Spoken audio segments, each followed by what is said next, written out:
minutos. Buenos días, dominicanos, dominicanas, ciudadanos y ciudadanas del mundo. Julio Martínez Pozo, los comentarios de los temas más importantes en el programa de mayor influencia de la Radio Nacional. En este miércoles, buenos días a todo el equipo del Sol de la Mañana, miércoles 13 de diciembre, año 2017, María Elena Núñez, Víctor Gómez Casanova, Oli Matos, Anibel Carrosario, Pablo Maquine, Eury Cabral, José La Luz, Melton Pineda, Dora Mauri Saibar, nuestros colegas de 5 a 7 de la mañana.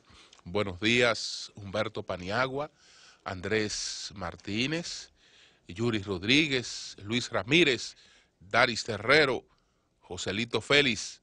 En Santiago de los Caballeros, Ramón Paulino, así late la ciudad corazón. Manuel González Manegonte, nuestro catedrático del sector agropecuario. Buenos días a Rafael Díaz, nuestro corrista deportivo, Helen Gil, nuestra productora, Sonia Patiño, nuestra coordinadora. Buenos días a Joa Bernal. Buenos días a todo el equipo de Señales TV y nuestras felicitaciones a Melton Pineda, a su esposa Luchi, a sus hijos, a toda la familia, por pues esta nueva inversión inaugurada ayer, que es un hotel boutique en la ciudad colonial, en la calle Mercedes, esquina Duarte, en la calle Mercedes, antigua calle Duarte. Ahí está pues el Guarocuya, ciudad colonial. Esto pues es una inversión que estará bendecida por el éxito, porque realmente con lo que ha ocurrido y está ocurriendo en la zona colonial, cada vez hay mayor interés de los turistas de visitar la ciudad colonial. Pero entonces la ciudad colonial tiene un privilegio que no lo tiene ninguna otra área de la ciudad. Es que es el único lugar donde un turista puede venir y hacer su vida a pie. Si su interés básico está concentrado en la ciudad colonial, incluso cuando tiene que salir de la ciudad colonial, lo hace, pero en gran medida las actividades culturales con todas esas primicias de América que están en la zona colonial, pero con todos estos lugares agradables para buenos almuerzos, buenas cenas, para diversión, pues usted llega en cualquier situación a su hotel, porque sale a darse unos tragos y no hay problema con que tiene que manejar, pero tampoco hay problemas de seguridad.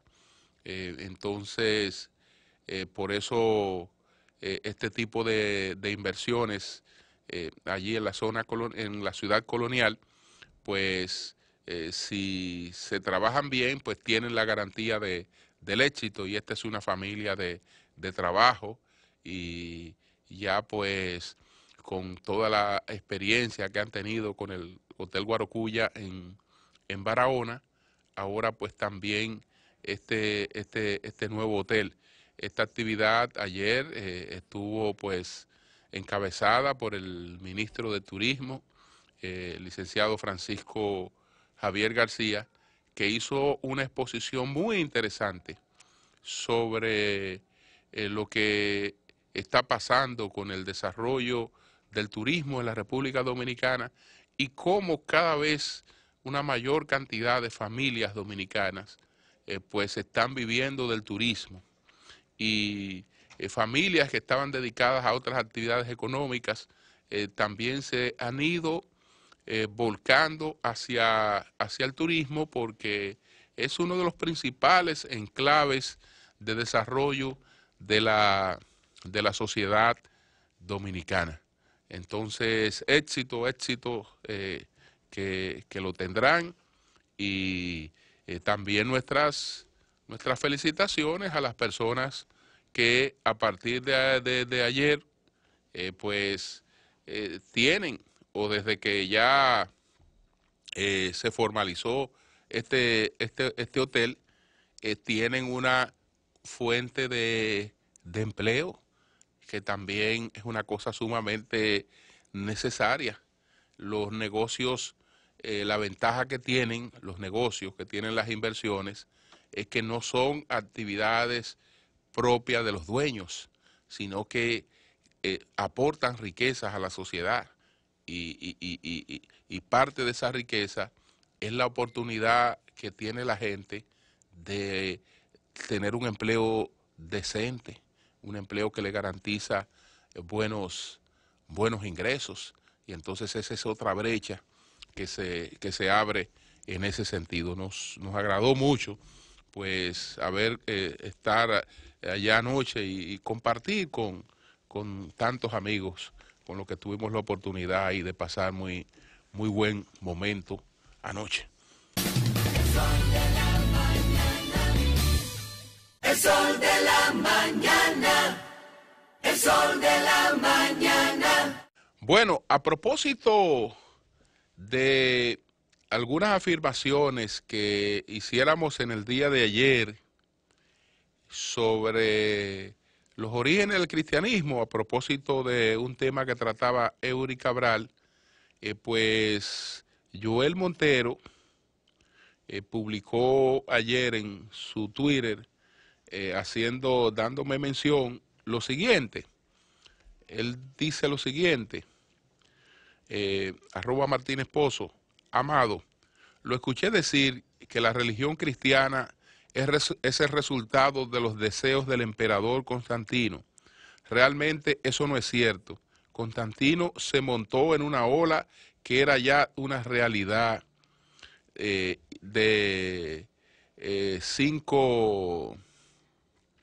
habla de cinco siglos. Al finalizar el siglo, a pesar de las constantes persecuciones. Y entonces avala este juicio con la publicación de un cuadro donde habla de la cantidad de cristianos que existían. Por ejemplo, dice que en el primer siglo habían 500,000 cristianos, que en el segundo siglo habían unos ya 2 millones de cristianos, y que en el tercer siglo habían ya 5 millones de cristianos, y que en esa ola es que se monta Constantino. Yo le respondí lo siguiente: he dicho siempre que el cristianismo surge de la lectura católica que Pablo y Lucas dieron al mensaje de Jesús. No es una secta más, porque Imperio Romano lo asume como instrumento de cohesión y lo expande a fuego y sangre en sus dominios. Aquí llegó con el sable de los conquistadores. Eso pues le respondí, y él entonces me agregó una respuesta que dice lo siguiente: sí, eso es cierto lo que usted afirma. El imperio lo toma a principios del siglo IV, y es el instrumento ideal para cohesionar un reino en decadencia. Pero antes de eso hubo 3 siglos de crecimiento bajo la persecución del mismo imperio romano. La unión resultó del crecimiento. Bueno, ¿qué precisar con relación a esta cuestión tan importante, y a estos juicios pues bien avalados, con lo que Joel Montero respondía en el día de ayer a nuestros planteamientos? Que lo que existió, desde mi punto de vista, Joel, antes del año 325, es decir, antes del siglo IV, antes del primer cuarto del siglo IV, no era propiamente cristianismo. Podemos hacer un parangón con lo que ocurre en nuestra historia, en la historia de la República Dominicana, a partir del 27 de febrero de 1844. Es decir, antes de los españoles, aquí estaban los indígenas y el país estaba dividido en cacicazgos. Entonces, después vino la conquista de los españoles. A la conquista de los españoles se le agregó la traída de negros africanos, y entonces todo eso fue componiendo la pasta que posteriormente daría origen a la dominicanidad. Pero cuando en el país vivían los aborígenes, no existía la República Dominicana, ni existía el dominicano como tal. Cuando se produce la mezcla de aborígenes e indígenas, todavía no existía el dominicano como tal. Cuando esa mezcla se le añade la africana, todo eso va creando las bases de la dominicanidad, pero eso no es la dominicanidad. La dominicanidad, que podemos resumirla como un proyecto duartista, realmente la asumimos a partir de la noche gloriosa del 27 de febrero de 1844. O si usted quiere, la podemos asumir a partir de la declaratoria de independencia efímera de Núñez de Cáceres. Es decir, fíjese que hubo una vida anterior, una vida de siglos anteriores, pero esa vida de siglos anteriores no es una vida que podamos decir que era una vida de los dominicanos. No, ahí estaba el germen, de la dominicanidad. Entonces le pongo ese parangón porque lo propio ocurrió con el cristianismo.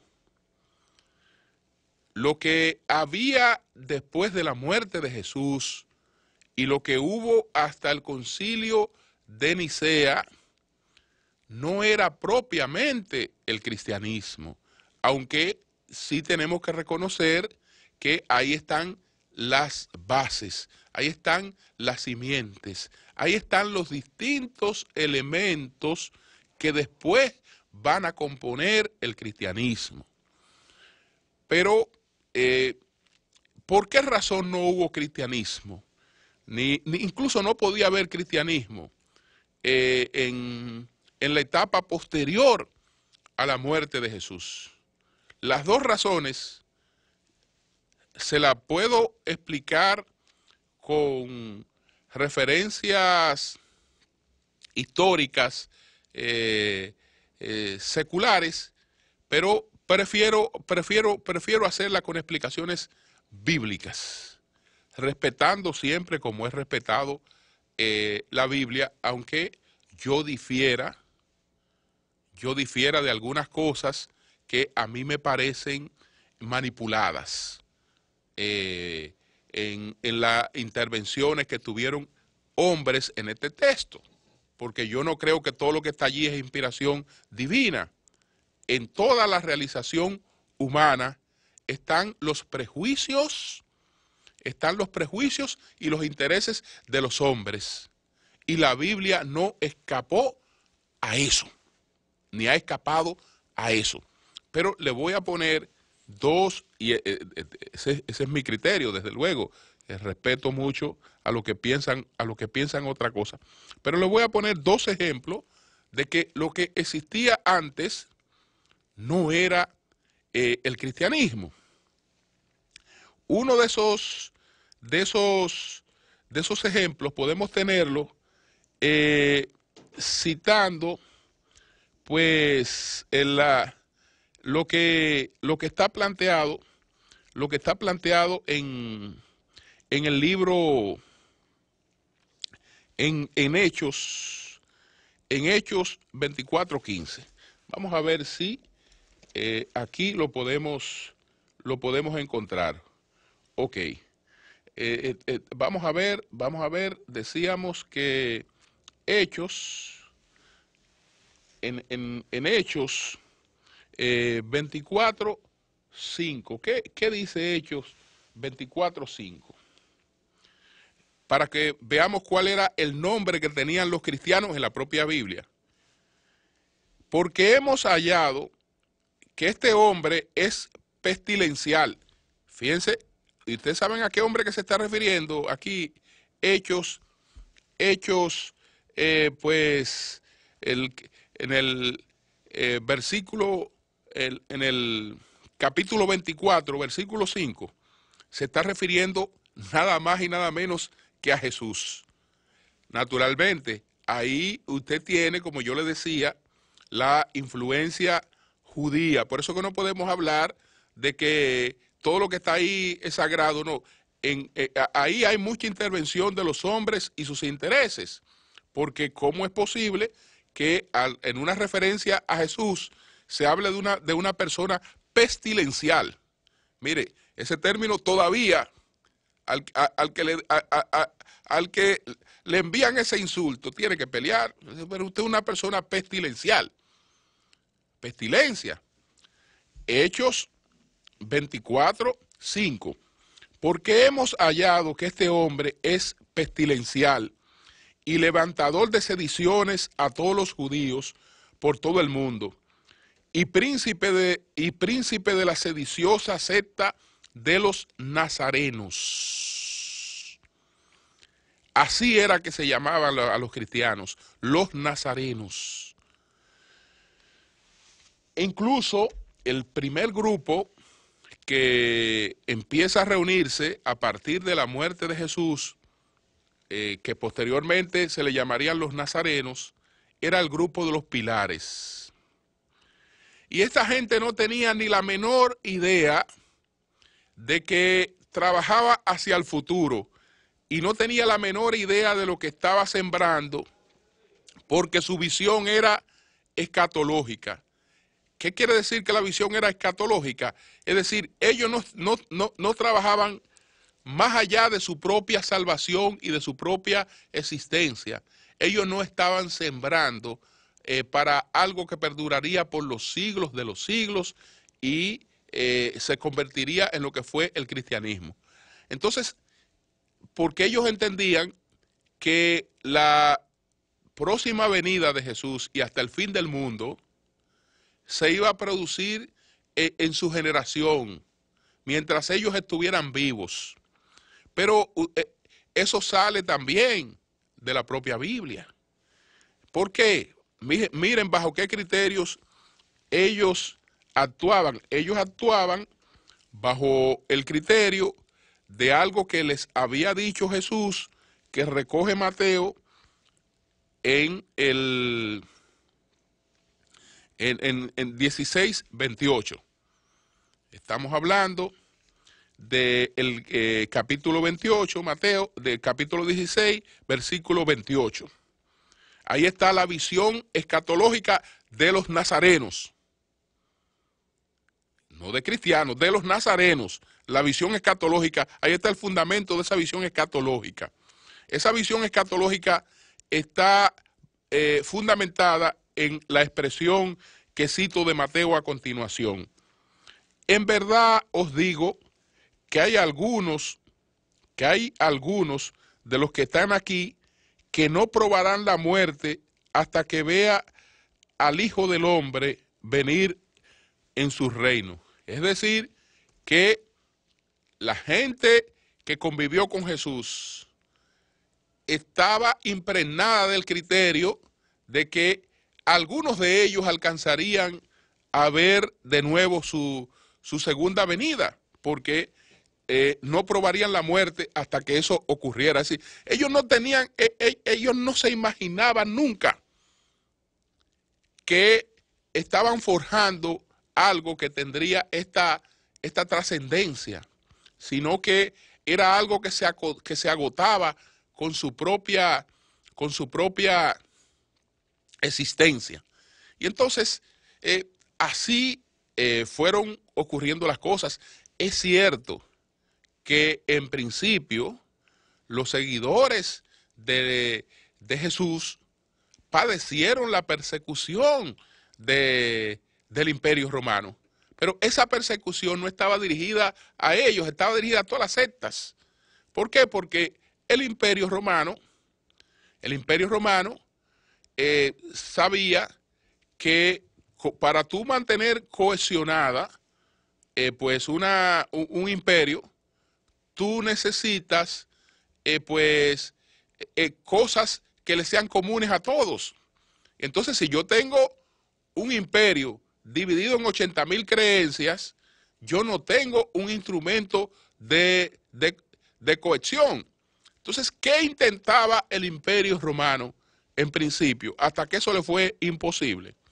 Que su instrumento de cohesión fuera la religión judía.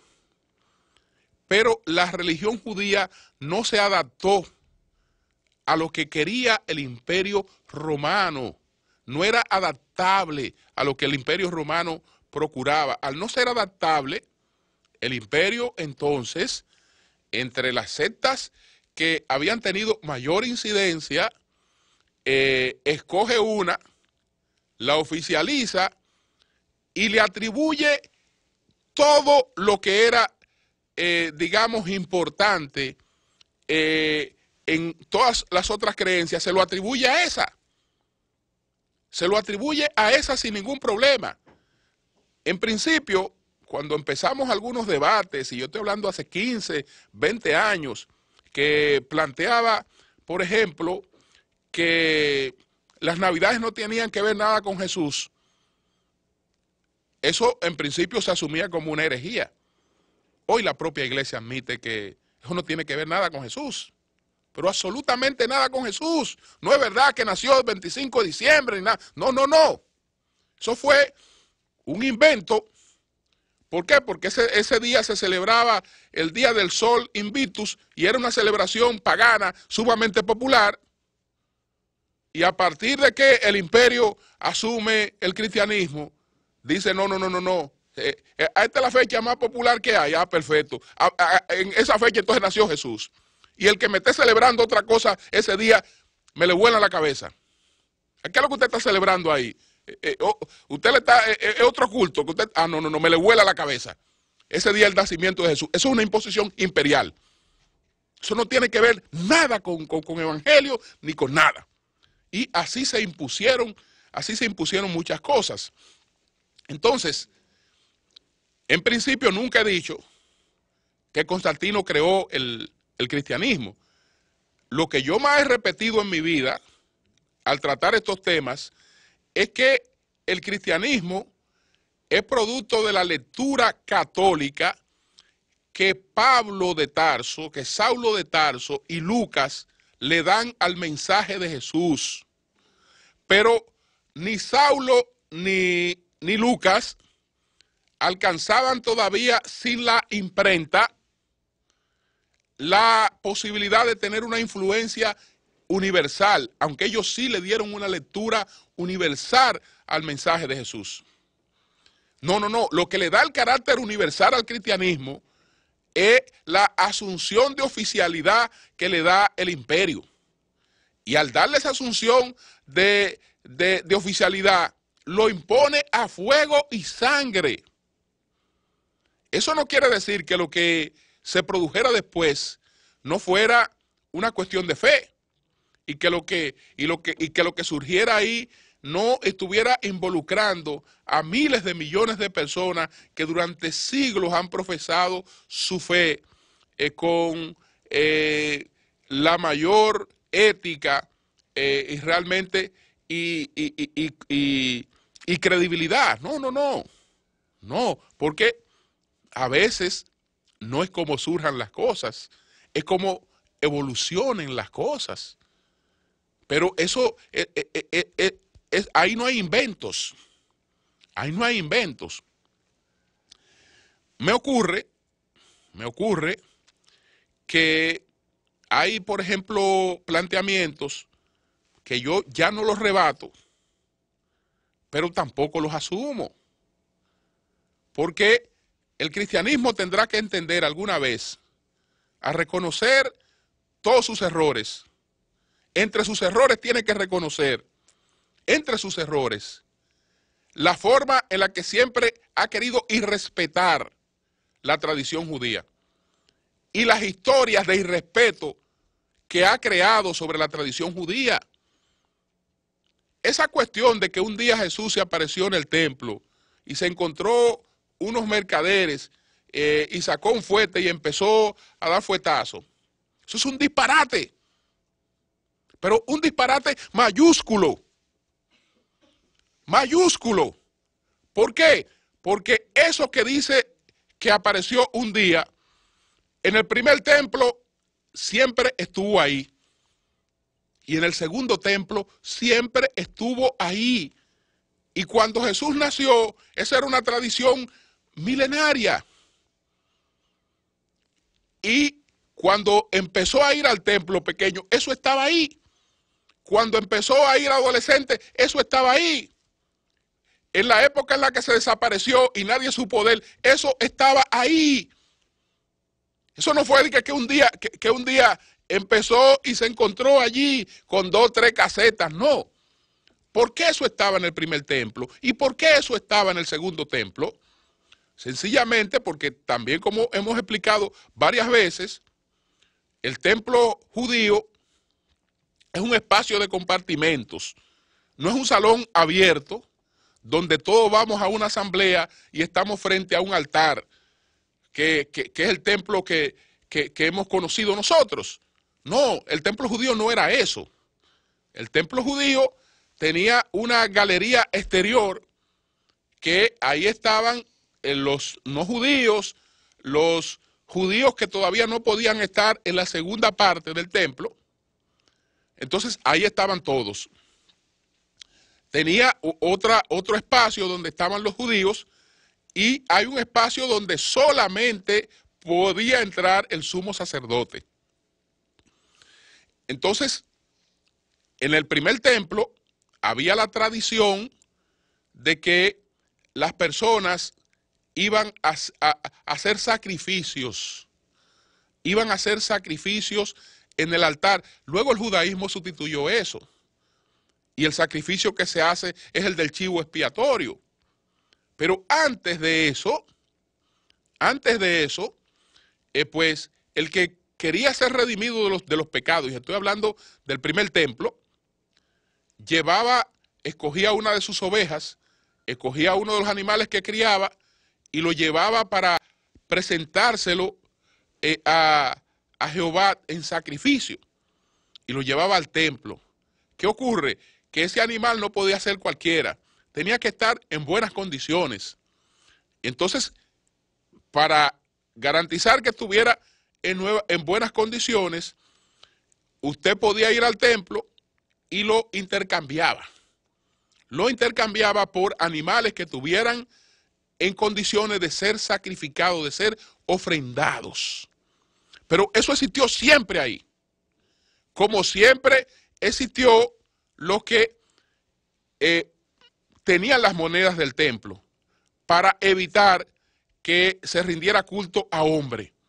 Usted podía ir con su ofrenda, pero esa ofrenda usted tenía que cambiarla por la moneda del templo, que era la única que era aceptada en el templo judío.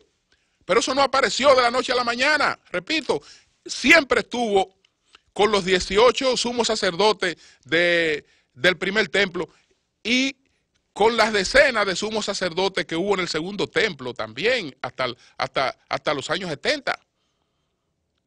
Eso era parte de la tradición. Después, ese tipo de culto evolucionó y lo que se hace el día de Yom Kippur, en vez de la gente venir con animales aquí a ser sacrificados, lo que hace ahora, lo que hace el mundo judío es que hay un día en que se libera una cabra, un chivo expiatorio, que de ahí sale lo del chivo expiatorio, y entonces a través del sacrificio de ese chivo, de la liberación de ese chivo, ahí se están expiando los pecados que antes se expiaban, pues sacrificando miles de animales o centenares de animales que la gente llegaba para el sacrificio. No, ya eliminamos esta parte y ahora lo hacemos a través del chivo expiatorio. Entonces, ese tipo de cosas yo creo que es importante pues tenerla clara, y eso era lo que habíamos planteado. Es decir, en ningún momento, repito, he dicho que surge a partir de que Constantino se inventa el cristianismo. No se lo inventa.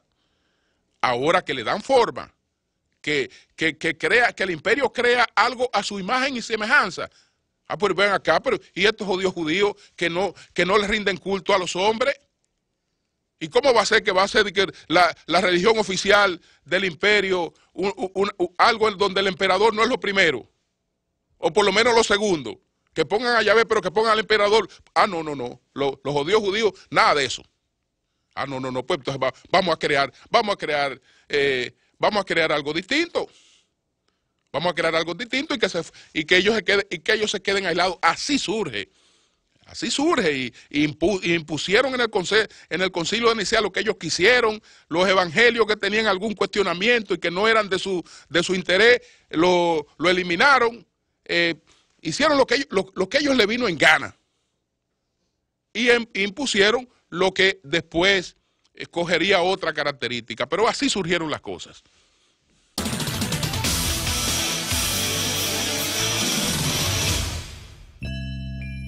En Navidad,